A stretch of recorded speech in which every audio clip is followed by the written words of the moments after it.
And welcome back. I'm Marcus Speed. I'm joined by a friend we really resonated with each other. We're kindred spirits in a lot of ways. Ali Ghaffari. He is the executive director of the St. John Henry Newman Institute, alongside at least 10 different other hats. I can't help, just doing one thing. I was just wired to do many things in life, and it brings me great joy. Sleep isn't one of them, though. No, I'm never well rested enough, unfortunately. So, but it is what it is. I love my life. Oh gosh, it's good to see you again. So, tell us about this past year. What has the Institute been doing? The Institute, it's been a very busy year this year. So the year prior, we were trying to figure out what is that. How are we going to contribute positively to the renewal of Catholic education? Mm-hmm. How are we going to do that? And then this year, we rolled out and we built the machine that was going to help us do that. And so this year there's literally building programs, building a network of schools, and now we're doing it. We're absolutely, we're making manifest this acceleration of the renewal of Catholic education. And so it was really like putting the things in place, building out a website, getting people in the right place, recruiting schools. That was the work of this past year. Are there other sister organizations that share a similar mission, doing a similar work? Yes, there's another Catholic one, the Institute for Catholic Liberal Education, and then on the non-Catholic side, there's the Society of Classical Learning, and then also the ACCS, the Association of Classical Christian Schools. So there are others out there, and then there may be some others that aren't coming to mind, but yeah, there's a number of organizations. Okay, and is there kind of a networking partnership between these organizations? Yes, and it's very collegial because we're all wanting the same thing, right? So they have different flavors and things that make us distinctive from one another, which is good. And there's more work than can possibly be done by even 4 networks. So it's great to be laboring in the vineyard in that way. They're much smaller organizations too. They're just working on one aspect of it, and so one of the things that we're doing at Newman that makes us different from others, we're trying to bring all of those other small independent things together and then put them front and center with the schools that need them. And so you and I should talk a lot more than we do, honestly, because this is really one of those things that's at the forefront of my concern, and just being a father of young children and thinking about Catholic education and speaking on it. So let's talk about this question of education in general before we tack on the reality of Catholic education, right? Especially when you go as far back as the Land O'Lakes Conference and Land O'Lake Compact or Agreement, whatever they call it, it was very clear that there was a willful deviation into an embracing of a completely utilitarian model of education. Share with us a little bit of that history, but what that has done to education at large in the U.S. Yes, that's a great question. And the Land O'Lakes, they basically declared their independence from the church. And so we were going essentially in a direction where we want to run with the Ivy League schools, and we want to be considered one of those organizations and popular like them, and really top in the eyes of the public in the same way. But what they lost with that is the real purpose of education. Education is the formation of the next generation. It is the passing on the best of one culture to the next, and the preparation of that generation for a life of sanctity and holiness in union with God. And that came about in the incarnation of Christ. When he came in the incarnation, he united what was going on in Greece, in Athens and Rome, and the beauty of the classical educational model, which is the formation in virtue and human flourishing, as well as what was going on in Jerusalem, and the revelation and the preparation for the Christian faith and holiness in heaven. And he brought both of those things together in himself and in the Catholic Church. And so when you say that I am separating myself from the church and from God and purposefully in my education, you're really tearing education at its seams. And that's helping, and this was not the contributor to the separation of faith and reason, but it's downstream from that, where that in the Enlightenment, we're separating faith and reason, and to the detriment of both of those things. And so then there's a focus solely on rationality and reason at the expense of faith, and then faith is laughed at. Or the opposite is where there's a focus on faith and ignoring reason, right? And that's equally bad. We don't want that either. but those both need to be brought together, and they nurture and enrich one another. And that's in that way you provide a well-rounded, beautiful education, which fully activates the human heart and makes the best possible person that you possibly can, with the virtues and the holiness and all of those things that you want involved in the formation of a child. And that, therefore, is the entire view of Catholic education. Yes. I love that you brought that up. And you and I have talked about in the past, and we can revisit that in this conversation too, about the repudiation of any faith and the metaphysical in the interest of a very materialistic, empiricist education. But you also brought up the other flip side, which I think is very important. Yes. We are seeing an overreaction in communities of faith to what's happening in the culture right now. Yeah. And they're becoming fideistic to the detriment of the intellectual tradition. Yes. Can you speak to A, why that's not Catholic, and B, why that's detrimental to the human person? Yes, absolutely. Oh, because God created reason just as much as he created faith, right? And so he is a God of reason, right? He's rational. And that's what separates us from faiths like Islam, where God isn't necessarily tied to reason, right? It is his will that rules. And so if he wants the sun to come up in the west tomorrow morning, or in the east the morning after, or in the north on Saturday morning, he could do that, right? He could change his mind, right? yeah. But that's what that does is that puts a chilling effect on reason, and having reasonable thoughts about God and the nature of God and the nature of creation. But that's not the way the world is. The world is rational. God created the world, and his fingerprints and DNA are in the intricacies, in the discoverability of him in every small detail, and the design of the universe, and the way the planets orbit one another, and the mathematics of and the properties of everything that we see, we feel, we touch, and we observe, both visible and invisible. There's an order to all of it, right? And all of it points back to God. And so if we get rid of the rationality, we also get rid of God. We don't just get God. God's not only present in the faith aspect of it, he's present in the rationality. And so you tear those apart, you still lose God in that way as well. Then why the attraction? Why the desire to go down that path? Like, the Catholic Church has known this for 2,000 years. Yes. I think it's just the equal and opposite reaction, right? Where some people say, we don't need faith. We don't need faith. We're going to make ourselves masters of nature through rationality. We are now it, right? There's no more God. We're gods unto ourselves, right? And then people saying, no, you're wrong. Like, God, we still need to have God. It's rationality that we don't need, right? It's just that we're pushing back into the overemphasis that's just part of human nature, where we tend to go to extremes with things, right? We're just saying, hey, we don't need that. Rather than, and the Catholic Church has been so good about this. The Catholic Church says both and. We need both of these things, and then we need them in proper balance together in integration to make the whole, to be right, to be correct, to work together fully. So the Church has always been in that compromising position, which says, we compromise, bring both of these things together, part of the whole. And in doing so, she presents the world a tremendous synthesis, like no one else can. Yes. So we've got about a minute left in the broadcast for this segment. I want to invite you to speak to everyone listening right now about how to think about education rightly, parents, but also children, grandparents, all of them. Yes, education, the goal of education is to make your kid a saint, right? To prepare them for a life of holiness. And so what does that entail? It entails not only preparing them for college, right? That's a nice byproduct of it, but that's not the end of it. And so a full education includes both faith and reason, in particular, the practice of the faith. And so I would say daily mass, praying the rosary every day, praying the Divine Mercy Chaplet, learning about the saints, actually the habituation of the faith, in addition to the learning of the history and the poetry, the art, and all these beautiful things that make us truly human. All of that together makes a fully educated human being.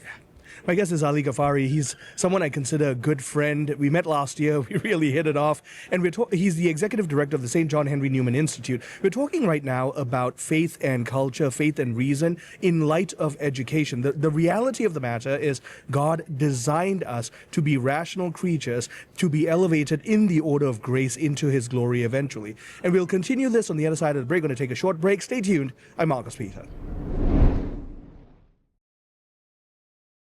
And welcome back. I'm Marcus Peter. I'm joined by Ali Ghaffari. He is Executive Director for the St. John Henry Newman Institute. We're talking about Catholic education from a rightful perspective. And so you were touching Ali, you're completely right. That tendency towards extremes, gosh, it's so easy.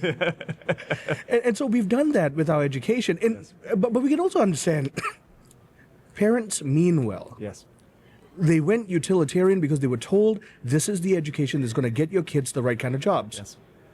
But we paid a huge cost in their souls in the process. Yes. And so now the overt swing is because we've seen how it's damaging their souls, and so we're doing this to the repudiation of all that's good in reason. Right.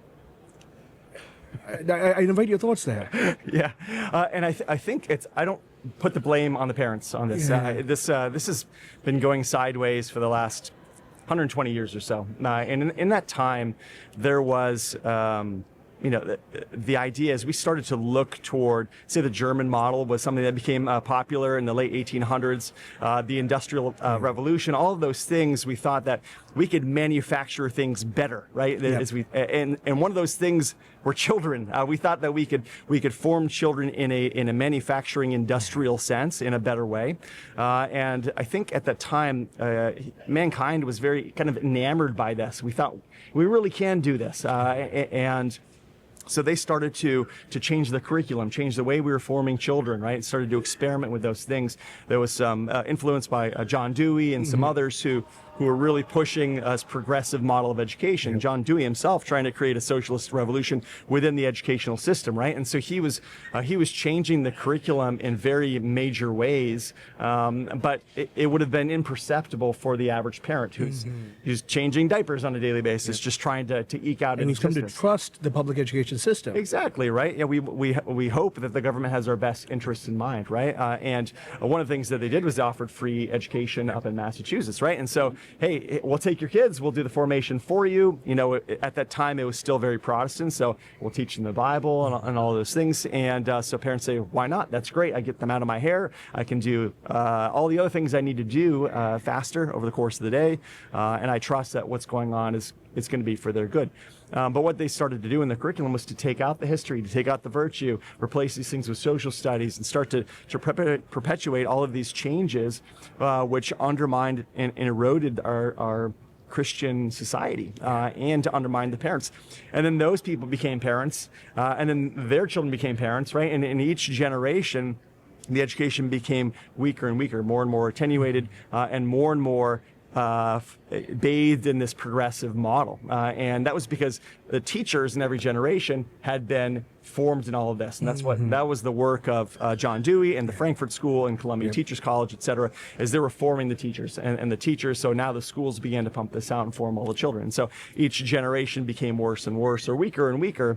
And then so parents are used to, and their parents have been saying, you need to go to college to get a good job. Like, that is the purpose of education. It's been ingrained in us for generations. And now we just assume it. We just say it because that's what we've heard. That's what we've known for all of our lives. We've lost the sense of what education is about. And so you can't really blame parents today when they say, I'm going to drop my kids off at school. They're going to take care of everything for me. They're going to prepare them for Harvard or wherever, and then a life of work after that, and they're going to live happily ever after, which is completely false and not the purpose of education. Amen. And you and I know this personally. Yes, absolutely. And so that's the way it is. So we're fighting against that now, right? We're fighting against that formation, that malformation, the deformation that we've all received, and we're waking up to that. And that is the work that we're doing at St. John Henry Newman Institute and other organizations across the globe that are working so hard in this movement. Ali, is there a chink in the armor of that entire narrative? Okay, so we've seen the inflation versus growth of income ratio become so absurd, and we've seen that reflected in higher education, right? Tertiary education. Yes. Undoubtedly, a bubble is growing. Yes. And so is it going to pop? Are we going to see a sudden shift in the narrative because of it? Yes, and I think it's already popping. I saw a statistic that said colleges are closing at a rate of one a week at this point in time. Because, in the United States? Yes, in the United States. And you can find the statistics yourself online, the number of colleges that have closed. And there's a bad part of me that celebrates a little bit when that happens, because all of these schools have gone off track, right? And they're doing the wrong, and they're focusing on all these these things that don't form children in the way they ought to be formed to be proper adults. And they've priced themselves out of an education, and they've made it less valuable because you emerge. I remember walking up for graduation, and two people behind me, there was a conversation going on. I said, "Hey, what are you going to do after graduation?" He said, "I have no idea what I want to do with my life." Yep. Right? He's been 4 years and spent over $100,000. And they're no better off, and in fact, probably worse off than they were to begin with. Intellectually and faith-wise. Yes, absolutely, and their general formation. And so what are they providing? They're providing a negative product, and they're charging ridiculous amounts of money for it. So I'm happy when those numbers go down. Not to mention there's a population decline as well, and so there are fewer. We're reaching kids a demographic cliff. Yes, and they're fighting over every student now, and so it's tooth and nail for colleges, and so they're facing they're facing some challenges right now. Okay, so Christian parents listening to this, what's the future going to look like in terms of continued formation, job prospects, and if you don't mind me throwing the spawn of AI into wrench in this country, of AI into the mix? Yeah, that's a great question. I think that the formation of your children for heaven is first and foremost, and particularly this classical education model, or classical liberal education, or Catholic liberal education. It has many forms. We refer it to as perennial Catholic education because it's just the education of the church. But what that does is that forms just a great human being, someone who's honest, who's a hard worker, who's intellectually curious about a number of things, who can figure things out, who can learn on their own, right? Who doesn't want that kind of employee? Even if they don't have the technical skills, they want that person because they'll make a good leader, make a good salesperson, you can teach them anything, they're going to work hard at it. That's exactly the type of person who's going to get the job. So it's not the person who's been trained technically. And I taught at the Naval Academy, so I can speak. There are a lot of really smart midshipmen at the Naval Academy, but a lot of them are just engineers, and they've been taught STEM through STEM curricula, and so they just plug and chug in equation after equation after equation, and they've neglected the reading of the great books, the literature, the deep thought, the philosophical thought, the writing, and so what I found was that these kids were tremendously intelligent, but they couldn't write an essay to save their life, right? I wouldn't trust them to write a thoughtful email to a customer, right? Because these kids were just not prepared in that way, right? And myopic experts, but little else. Exactly. At the college age, they're so closed in, right? They're so specialized that they are now closed off to many other things that they could possibly be doing. And so I think kids today tend to specialize too soon. They specialize too quickly. So I'd say broaden the education, form them well for heaven, and by the way, as a byproduct, they'll be well formed for any job that they want to do down the road. If they want to do something specialized, they can go and get the specialized training because their mind has been so well formed. And so that goes back to your question about AI. So AI is such a crutch now, and it's something that is terrible and it's poisonous for children, right? If they decide to use that as opposed to forming their own mind and to be able to write an essay, to think about things, or to make an argument, they're actually wiring their brain. They're weakening the structure of their brain as they do that. And so the students who aren't doing that, the students who are studying in these schools that don't have technology like that, they have to write out by hand their essays, right? And they have to dialogue in person with one another. Those students are going to be far stronger intellectually and far better prepared for life than those students who are, head down in a computer and just going to ChatGPT for every assignment. Those kids are going to be weakened, and they're not going to be prepared at all for life. And so the kids who are doing this are going to, not need the AI, right? They're going to be prepared, and then they're going to be the ones who can then utilize AI. Ought to be a tool, right? It's here. We're not going to get rid of it, but they're the ones who can then use AI in the proper context and not over rely on it as a crutch that would prevent them from otherwise doing, good human work, right? So we always run out of time whenever we're talking with each other. Just very quickly, as an exhortation to parents, that they don't have to fear the future. Focus on forming saints, and everything else will fall into place. Absolutely. The kids who graduate with this type of education are so confident, and they're so well prepared, and they're good kids, and they're just loved by adults who meet them. They're just charmed by them because they're very comfortable in the presence. They're confident speaking publicly. They're comfortable talking about issues of the day because they're formed, they're well formed. And so those kids have nothing to be afraid of and nothing to fear in the future. And the world is really at their feet as a result of that. And they have God to lean on when those times get difficult for them. It's the kids who don't have that I fear for.